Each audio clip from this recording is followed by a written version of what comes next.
Mataas na leader ng Communist Terrorist Group na may patong-patong na kaso. Arestado sa operasyon ng PNP Cordillera. Patrolwoman Maria Ela Garcia, ibalita mo.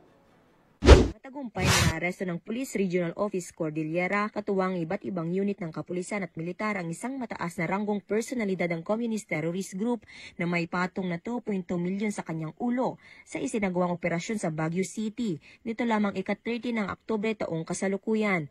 Batay sa ulat, ang naarestong individual ay 68 taong gulang at dating nagsilbing First Deputy Secretary at Head of Education ng Kilusang Larangang Guerrilla Baggas na nakalista sa Periodic Status Report on Threats Groups at kabilang sa DND-DILG Joint Order on Rewards kung saan nakasaad ang 2,200,000 pabuya para sa kanyang pagkakaaresto. Ang suspect ay may kinakaharap na 9 na bilang ng murder, 5 na bilang ng attempted murder at 1 bilang ng frustrated murder na puwang inihain ng iba't ibang regional trial courts sa Kalinga. Na ilan sa mga kasong ito ay walang inirerekomendang piyansa dahil sa bigat ng mga akusasyon laban sa kanya.